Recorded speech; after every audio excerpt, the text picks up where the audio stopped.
নমস্কার। আজ 22শে আগস্ট 2024 বৃহস্পতিবার।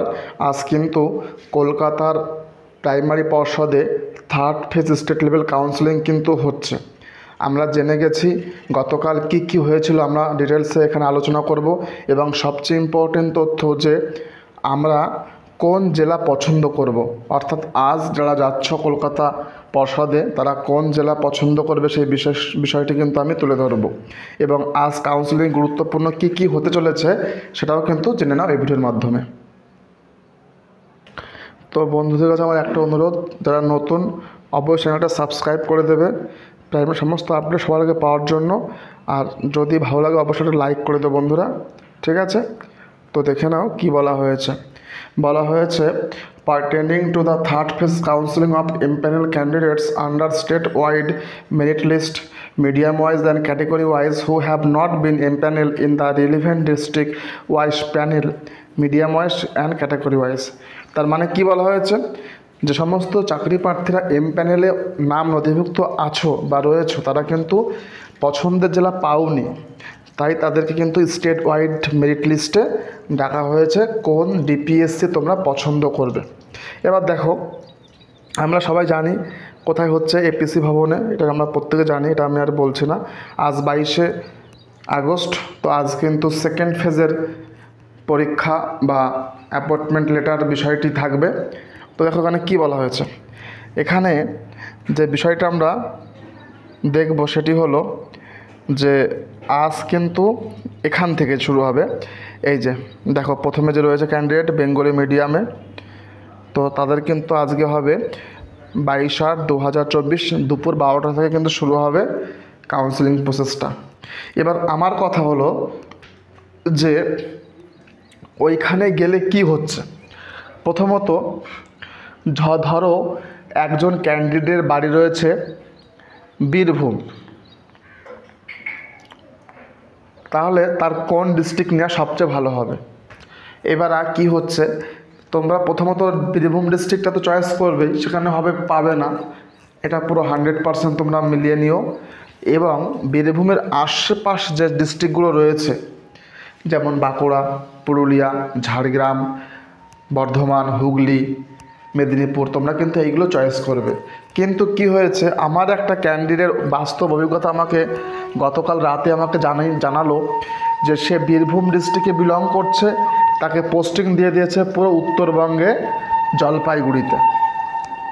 এবার তোমরা বুঝতে পারছো যে বীরভূম থেকে কিন্তু জলপাইগুড়ির ডিস্টেন্স প্রায় 405 কিলোমিটার। এখন প্রশ্ন হলো এটাই যে সে রোজ কিভাবে যাওয়া আসা করবে, বা সে কীভাবে সেখানে থেকে থাকতে হবে তার অবশ্যই। অর্থাৎ যোগাযোগ ব্যবস্থাটা কিন্তু অনেকটাই ডিস্টেন্সিভ করে দিল এই প্রাইমারি পর্ষদ থেকে। তাই আমার একটা অনুরোধ, যারা এই দিকে অর্থাৎ দক্ষিণবঙ্গে যারা আছো তারা দক্ষিণবঙ্গেই থাকার চেষ্টা করবে, বা সেখানে কিন্তু অনেকভাবে রিকোয়েস্ট করে বা বুঝে তোমরা কিন্তু স্কুলটা নিতে পারো বা ডিপিএসসি নেবে।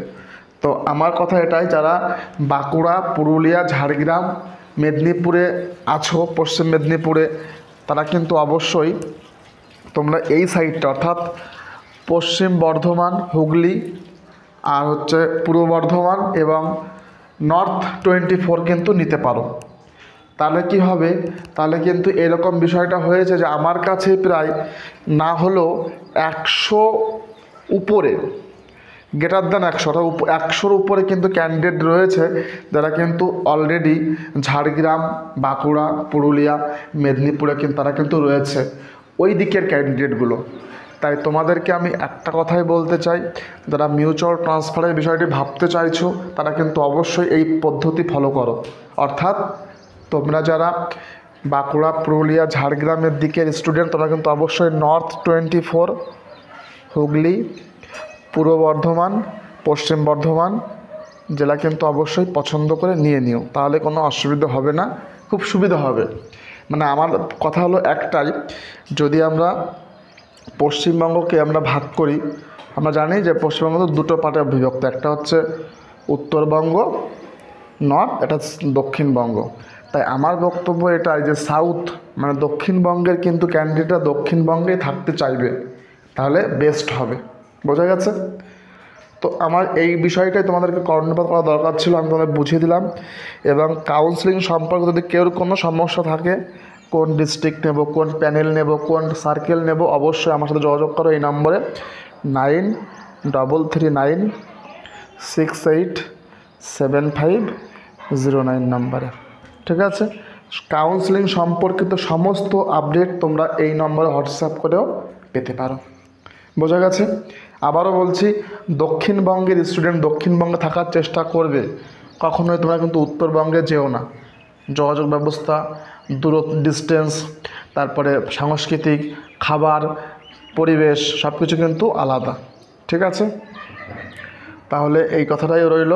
আশা করি প্রত্যেকে বুঝতে পেরেছো। প্রত্যেকের জন্য বেস্ট অফ লাক। ভালো করে কাউন্সেলিংটা হোক এবং প্রত্যেকে আমাকে কমেন্ট করে জানিও তোমাদের কী কী সমস্যা রয়েছে অবশ্যই। Thank you, thanks for watching.